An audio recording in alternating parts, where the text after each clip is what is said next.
स्वच्छ Bharat mission 2.0 launch हुआ। इस लॉन्च के मौके पर वजीर आजम नरेंद्र मोदी ने खिताब भी किया। वजीर आजम नरेंद्र मोदी ने खिताब करते हुए कहा कि सफाई मुहिम जो है वो महात्मा गांधी की तालीमात का नतीजा है।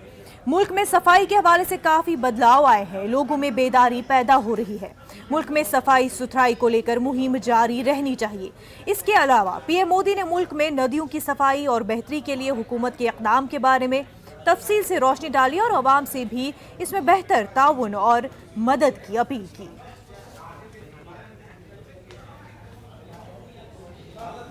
आजादी के 75वें वर्ष में देश की इन सफलताओं, आज के नए संकल्पों पूज्य बापू के चरणों में अर्पित करता हूं और नमन करता हूं। साथियों, हम सभी का ये भी सौभाग्य है कि आज ये कार्यक्रम बाबा साहब को समर्पित इस इंटरनेशनल सेंटर में आयोजित हो रहा है। बाबा साहब असमानता दूर करने का बहुत बड़ा माध्यम शहरी विकास को मानते थे। बेहतर जीवन की आकांक्षा में गांवों से बहुत से लोग शहरों की तरफ आते हैं। हम जानते हैं कि उन्हें रोजगार तो मिल जाता है, लेकिन उनका जीवन स्तर गांवों से भी मुश्किल स्थिति में रहता है। ये उन पर एक तरह से दोहरी मार की तरह होता है।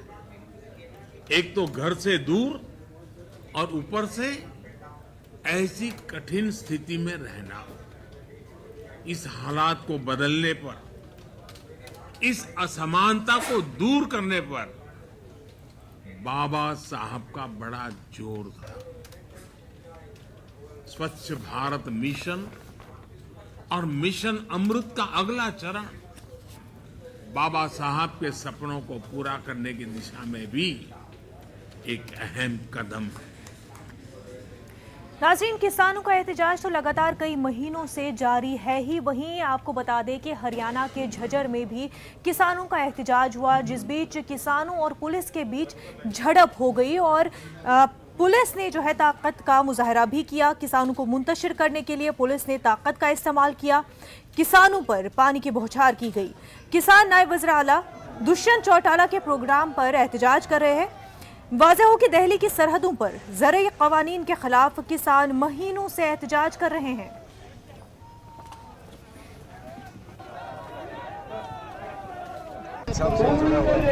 लगातार जो हमारा 10 मिली से ज़्यादा जो धरना चला हुआ है, ढासा बॉर्डर पर हमने दिल्ली बॉर्डर रोका हुआ है, 10 मिली से ज़्यादा। कल जब हमें पता लगा डिप्टी सीएम हरियाणा प्रदेश झज्जर पुलिस में आ रहा है, इस समय पे डिप्टी सीएम ने या सीएम ने जाना चाहिए था लोगों के बीच में, किसानों के बीच में, ताकि जो बगैर मौसम की बारिश हुई है, हमारी फसल खराब होगी, आने वाली फसल भी हमारी नहीं होगी, वहाँ जाना चाहिए था। यहाँ जो आ रहे हैं, सरकार कहीं ना कहीं किसानों को फिर गुमराह करने का, प्रशासन को और किसानों को टकराव का काम करना चाहिए। हम शांतिपूर्ण अपना विरोध जताएंगे, काले झंडे दिखा के।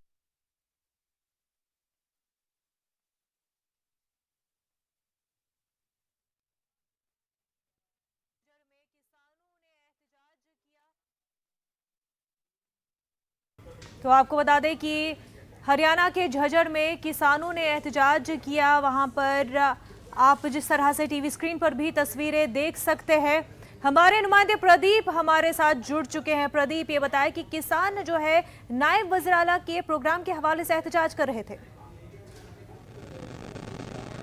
जी बिल्कुल, उप मुख्यमंत्री हैं हरियाणा के दुष्यंत चौटाला, वो आज झज्जर में शिरकत करने वाले थे। कार्यक्रम में उन्होंने बतौर मुख्य अतिथि शिरकत करनी थी। इतना ही नहीं, एक शहीद की प्रतिमा का अनावरण भी करना था, लेकिन इससे पहले ही आंदोलनकारी किसान उनके कार्यक्रम का विरोध करने के लिए पहुंचे हैं। दिल्ली की सीमाओं पर 10 महीने से आंदोलन कर रहे हैं किसान और उन्होंने ही ये फैसला लिया संयुक्त मोर्चे की तरफ से कि जितने भी जेजेपी और बीजेपी के कार्यक्रम प्रदेश भर में हो गए, उन सभी का वो विरोध करेंगे। इसी के चलते आज किसान भारी संख्या में एकत्रित होकर झज्जर में पहुंचे हैं। झज्जर के नेहरू कॉलेज में डिप्टी सीएम दुष्यंत चौटाला का कार्यक्रम होना था, उस कार्यक्रम का विरोध प्रदर्शन करने के लिए पहुंचे थे, लेकिन पुलिस ने भारी बैरिकेडिंग की थी, भारी सुरक्षा के इंतजाम किए गए थे, जिनके चलते किसानों को रोक लिया गया था, लेकिन किसान वहीं नहीं रुके। बैरिकेड्स को पलटाकर, उनके ऊपर चढ़कर और जो पुलिस जवान उनको पीछे धकेल कर फिलहाल कार्यक्रम के स्थल के मेन गेट तक किसान पहुंच चुके हैं। वहीं पर जो डीसी हैं श्यामलाल पुनिया, उन्होंने भी पहुंचकर किसानों को समझाने बुझाने का प्रयास किया है। विनम्र निवेदन भी उनके लिए किया गया है कि आप प्रदर्शन कर सकते हैं, लेकिन लोकतांत्रिक ढंग से कीजिए, किसी तरीके का आप हिंसा यहां पर न करें, आराम से विरोध कीजिए।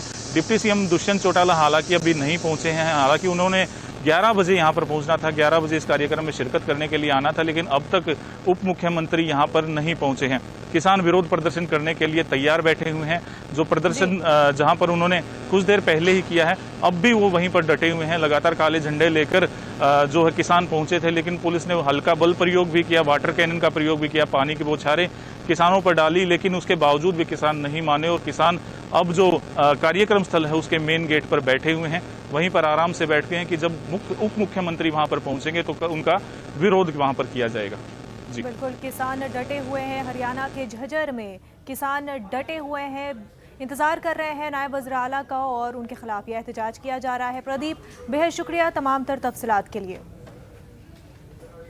आगे बढ़ते हैं, आपको बता दें कि उत्तर प्रदेश के लखनऊ में एक प्रोग्राम का इनकाद हुआ और इस प्रोग्राम में वज़ीर आला योगी आदित्यनाथ ने खिताब भी किया।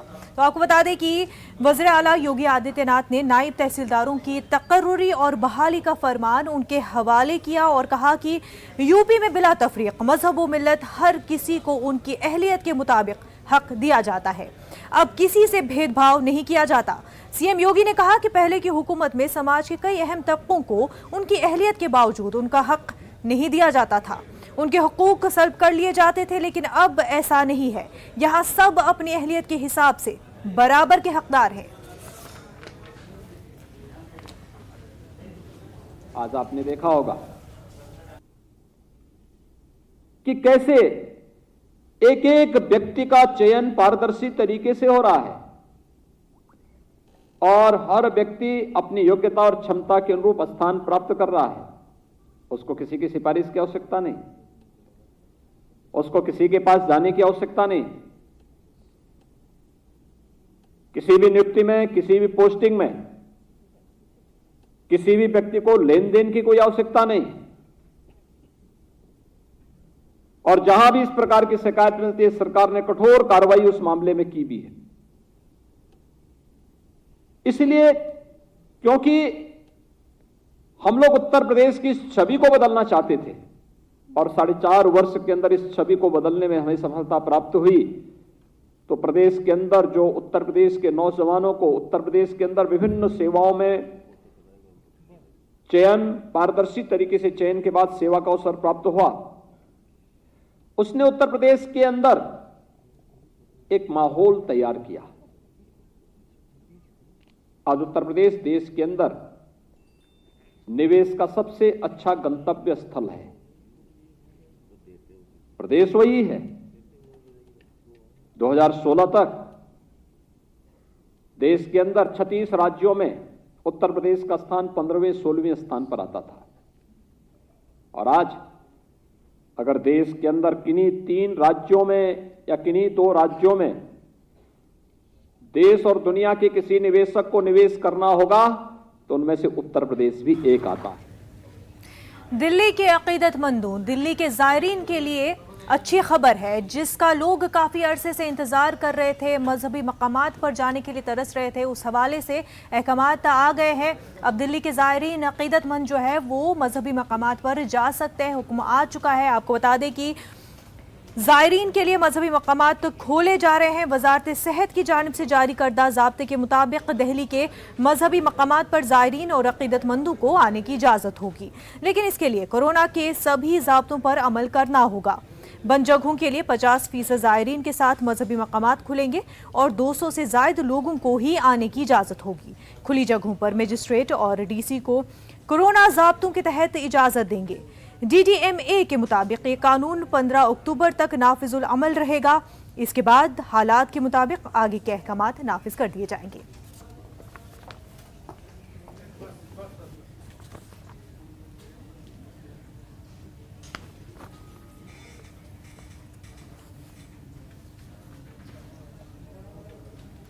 एयर इंडिया के हवाले से ये सब जानते हैं कि एयर इंडिया काफ़ी अरसे से खसारे में रहा है, लेकिन अब जो है खबर सामने आ रही है कि एयर इंडिया को नया मालिक मिल सकता है।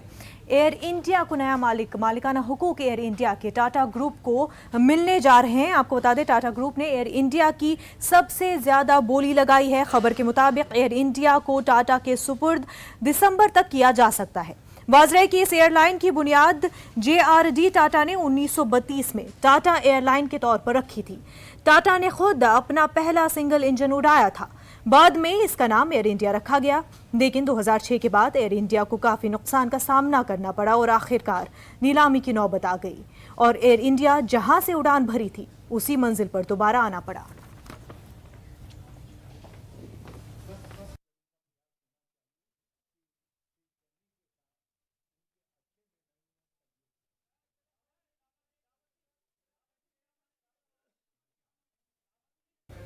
बिहार में लोगों को नुकसान का सामना करना पड़ा है। धोखाधड़ी का ये पूरा मामला है। बिहार के गोपालगंज में लोगों को एक मोबाइल ऐप के जरिए धोखाधड़ी का सामना करना पड़ा है, जिसमें माली नुकसान लोगों को बर्दाश्त करना पड़ा है। आपको बता दें तफसीलात के साथ कि बिहार के गोपालगंज जिले में मोबाइल ऐप के जरिए धोखाधड़ी का एक मामला सामने आया है। यहाँ नौजवानों ने सरमायाकारी के नाम पर मोबाइल ऐप के जरिए भारी रकम जमा की, लेकिन लोग उस वक्त हैरान रह गए जब मोबाइल ऐप ने कुछ दिनों के बाद काम करना बंद कर दिया। अगरचे मुतासरीन ने अभी तक कोई तहरीरी शिकायत दर्ज नहीं की है। मजीद तफसीलात हमारे नुमाइंदे मुकेश कुमार बता रहे हैं। गोपालगंज में मोबाइल ऐप के जरिए कुछ लोगों से लाखों रुपए नहीं बल्कि करोड़ों रुपए के जो है वो उगाही की गई और लोगों से पैसे लगाए गए और दावा किया गया इस मोबाइल ऐप के जरिए उन्हें प्रतिदिन एक फिक्स आमदनी दी जाएगी। लेकिन जब लोगों ने पैसा निवेश किया और एक दो नहीं बल्कि हज़ारों लोगों ने पैसा निवेश किया और जब पैसा लोगों ने निवेश किया उन्हें एक दो दिन के लिए पैसे भी आए, लेकिन उसके बाद जब इन लोगों ने जब ऐप खुला तो वो ऐप खुलना बंद हो गया। हम आपको कुछ लोगों से बात करेंगे, जानने का प्रयास करेंगे कि कौन कौन सा ऐप था, कौन कौन सा ऐप था, कैसे पैसा मिलता था आप लोगों को? एक्चुअली एक रेफर कोड हम लोग को आया, हमारे दोस्तों ने भेजा, तो जज बाइक करके पहले आया। तो उसमें क्या हुआ कि पैसा लगाना था 500 5000 अपने मतलब हैसियत के हिसाब से। तो ऐप में, हाँ ऐप में, अब वो भी गूगल पे के थ्रू लगाना था, डायरेक्ट अमाउंट पे नहीं था।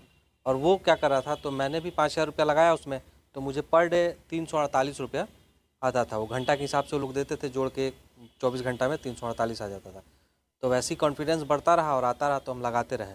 और फिर बाद में एक दिन ऐसा हुआ कि ऑटोमेटिक ऐप बंद हो गया और उसका लिंक भी नहीं खुल रहा था। जो पैसे थे उसमें वो सब लेकर चला गया। मेरे पास जज बाइक था जिसमें हमने 5,500 रुपये इन्वेस्ट किया था। मुझे प्रतिदिन 348 ऐसे मिल रहा था और रेफरल करने पे उसका कमीशन भी मिल रहा था। मैंने लगभग 1 महीना चलाया, अच्छा इनकम हुआ। तो उसके जस्ट 1 महीना चलाने के बाद से मेरे पास फिर एक लिंक आया जीवन नाम से, जीवन फाइनेंशियल लिमिटेड। मैंने जो भी जज बाइक से कमाया हुआ था मैंने जीवन में अपना लगा दिया। लगाने के बाद से मुश्किल से 3-4 दिन चला, उसके बाद से वो भी लेकर भाग गया। जैसे जज बाइक बंद हुआ उसके 2 दिन के बाद से जज बाइक जीवन बंद हुआ, दोनों ऐप बंद हो गए। तो इस तरह से गोपालगंज में हज़ारों लोगों से लगभग करोड़ रुपए की उगाही हुई है और साइबर फ्रॉड के जरिए लोगों का पैसा जो है जो साइबर कंपनियां वो लेकर के फरार हो गई। सबसे बड़ा सवाल है कि अभी तक किसी ने लिखित शिकायत दर्ज नहीं कराई है। अगर लिखित शिकायत दर्ज कराई गई होती तो पुलिस पूरे मामले की छानबीन कर रही होती और लगातार न्यूज़ 18 लोगों से अपील कर रहा है कि वो ऐसे किसी भी फर्जीवाड़े में न फंसे। Mukesh Kumar, news 18 Gopalganj. News room live में वक्त हो गया एक छोटे से ब्रेक का, जल्द होंगे हाजिर।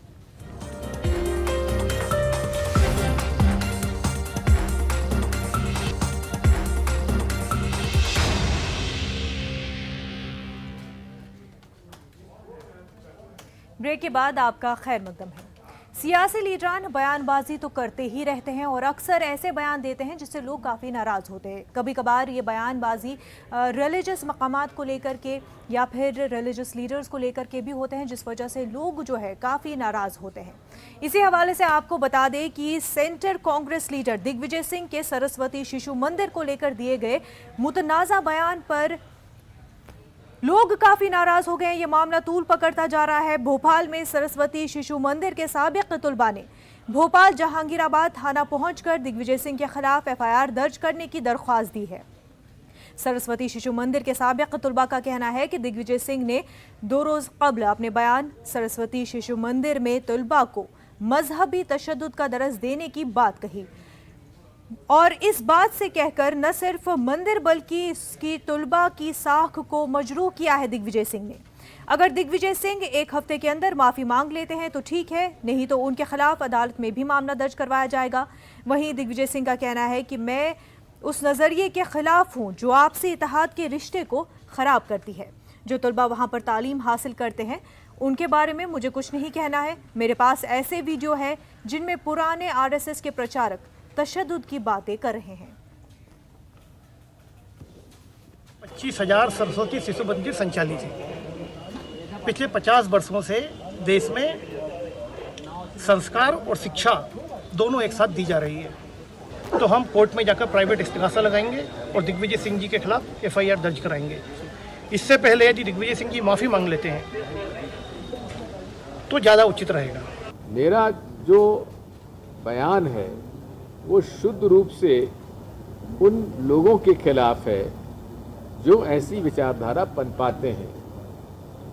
जो छात्र उसमें पढ़ते हैं उनके बारे में मुझे कुछ नहीं कहना, इसलिए मैंने जो कुछ कहा है तथ्यों के और प्रमाण के आधार पर कहा है।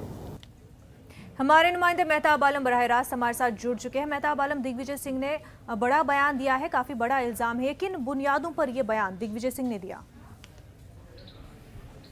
देखिए, दिग्विजय सिंह का साफ कहना है कि जो शिशु मंदिर में जो तालीम होती है वहाँ तलबा के बारे में उनको कोई रिमार्क नहीं देना है। उनका यह कहना है कि वहाँ पर जो पुराने जो संघ के लोग हैं, आरएसएस के लोग हैं, उनके वीडियो उनके पास मौजूद है जिसमें वो जो है शिशु मंदिर में जब जाते हैं, जब तरबियत देते हैं तो वहाँ पर तशद्दुद की जो है वो तरबियत देते हैं और ये इस तरह की जो विचारधारा है इसके खिलाफ हुआ है।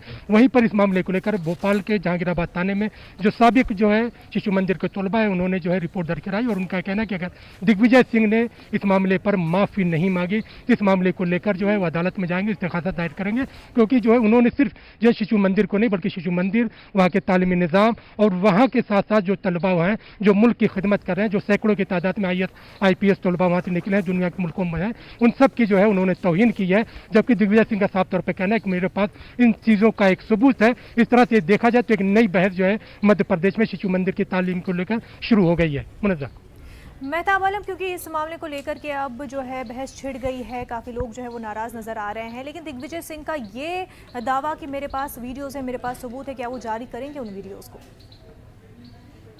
देखिए, अभी उनका कहना है क्योंकि उनको जो उनसे मीडिया ने पूछा तो साफ तौर पर उनका कहना है कि जो उसमें तलबा पढ़ रहे हैं उनके बारे में उनका कुछ नहीं कहना है, लेकिन वो उस नज़रिए के खिलाफ है जो इस तरह की जो है माहौल को ख़राब करते हैं, मुल्क की फिरकावाराना हमआहंगी को। और साफ तौर पर उनका कहना है कि उनके पास एक नहीं बल्कि कई वीडियो इस तरह के मौजूद हैं जिसमें साफ तौर पर जो पुराने संघ के लोग हैं वो शिशु मंदिरों में जब जाते हैं तो वहाँ पर तरबियत जो दी जाती है उसमें तशद्दुद की बातें होती हैं और इस बुनियाद पर उन्होंने जो है अपना बयान जारी किया है और इस बयान को वापस लेने को कोई सवाल नहीं उठता क्योंकि उनके पास इन तमाम चीज़ों के सबूत है। वहीं पे शिशु मंदिर के जो तलबा हैं उनका साफ तौर पर कहना है, चाहे भोपाल की बात करें, इंदौर की, उज्जैन की, जबलपुर के, बहुत सारी जगहों के तलबा भोपाल पहुंचे, उन्होंने इस मामले को थाने में रिपोर्ट दर्ज कराई है और उन्होंने अपना सख्त मौक़िफ़ अख्तियार किया। अगर दिग्विजय सिंह इस मामले पर माफ़ी नहीं मांगते हैं तो वो जो है सड़क से लेकर अदालत तक इसके खिलाफ लड़ाई लड़ेंगे, क्योंकि यहाँ पर मामला शिशु मंदिर के निज़ाम में तालीम को लेकर और उनके तलबा की जिस तरह से तौहीन की गई है उसे बर्दाश्त नहीं किया जा सकता। तो इस तरह से देखा जाए तो दोनों तरफ से जो है जो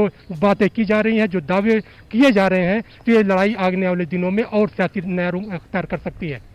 वहीं कांग्रेस का किस तरह का रुख है इस बयान को लेकर के? क्या हिमायत में आ रही है या इस पूरे बयान से वो पल्ला झाड़ रही है?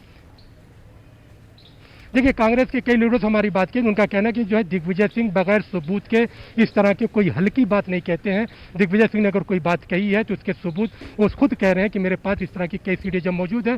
तो दिग्विजय सिंह का बयान सिर्फ उनका अकेला बयान नहीं है बल्कि पार्टी इसके साथ खड़ी हुई है, क्योंकि जब खुद जो है एक साबिक CM और राज्यसभा के जो है रुकन एक बात कह रहे हैं और दावे के साथ कह रहे हैं कि इस तरह की चीज़ें हो रही हैं। और दिग्विजय सिंह ने पहली बार इस तरह के बयान है, जिससे पहले भी इस तरह के बयान दिग्विजय सिंह के आते रहे हैं, लेकिन सवाल बुनियादी तौर पर यह है कि शिशु मंदिर में जो तलबा तालीम हासिल कर रहे हैं और उस पर शिशु मंदिर के तलबा तो सामने आ चुके हैं, लेकिन RSS के जरिए इस मामले को लेकर किसी तरह की वजाहत नहीं की गई है। बिल्कुल मेहताब आलम, और ये ऐसे वक्त में ये बयान भी आया है जहां पर हमने देखा है पिछले कई दिनों में मध्य प्रदेश में हुजूमी तशद्दुद के वाकयात काफ़ी बढ़ गए हैं।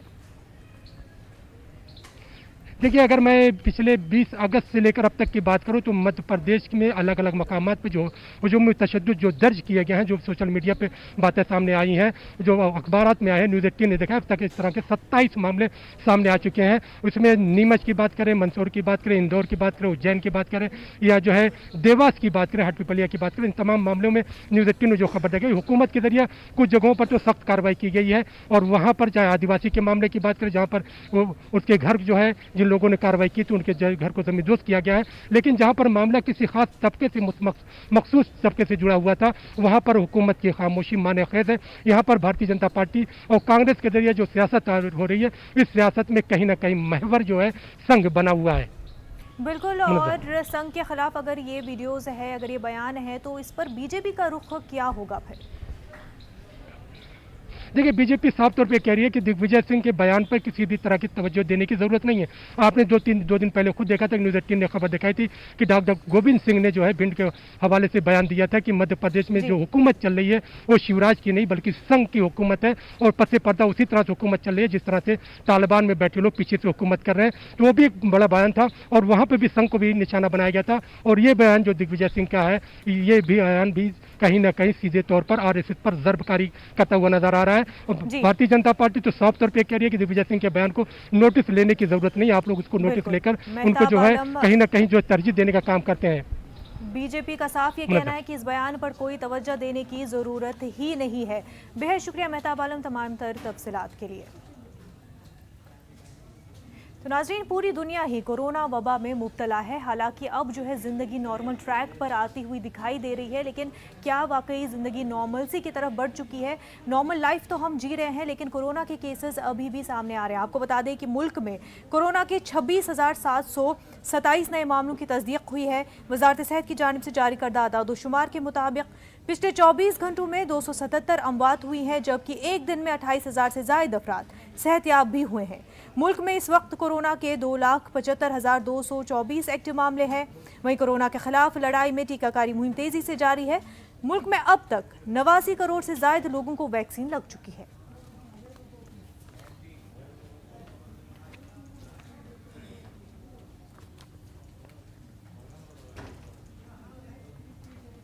आज से बैंकों के कवानीन बदले जा रहे हैं, इससे लोगों को काफ़ी फ़ायदा होगा, इस तरह से माना जा रहा है। कई तरह के कवानीन जो बदले जा रहे हैं, पेंशन के रिलेटेड हो, चाहे स्टॉक मार्केट के रिलेटेड हो, या फिर ट्रांजैक्शन के हवाले से, और ख़ास तौर से ऑनलाइन ट्रांजैक्शन के हवाले से रकूम की अदायगी के जवाब तब्दील किए जा रहे हैं। इन कवानीन की वजह से बैंकिंग के निज़ाम, शेयर मार्केट, तनख्वाह, पेंशन के ज़ाब्ते बदल जाएंगे। 80 बरस से ज़्यादा के अफराद को पेंशन पाने के लिए डिजिटल तरीके से अपना शनाख्त पेश करना होगा। इसके अलावा ऑटो डेबिट के लिए पहले कस्टमर की इजाज़त लेनी होगी, यानी 5,000 से ज़्यादा ऑनलाइन या ऑटो डेबिट ट्रांजैक्शन के लिए पहले कस्टमर को खास हिदायत पर अमल करना होगा। साथ ही 3 बैंकों के चेकबुक कारकर्द नहीं होंगे, यानी नए सिरे से बैंक से चेकबुक लेना होगा। पुराने चेकबुक काम नहीं करेंगे। Allahabad bank, oriental bank of commerce और यूनाइटेड बैंक ऑफ इंडिया का चेकबुक नया लेना होगा।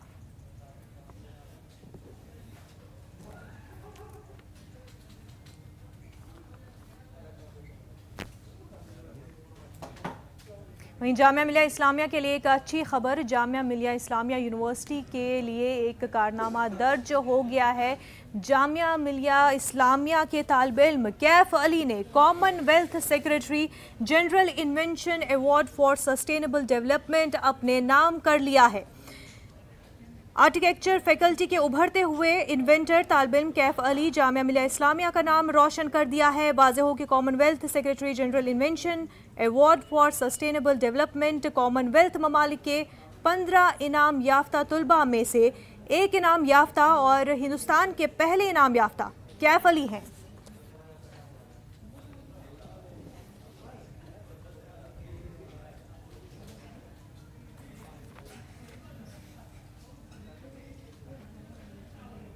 न्यूज़ रूम लाइव में फिलहाल इतना ही, हमें दीजिए इजाज़त। आदाब।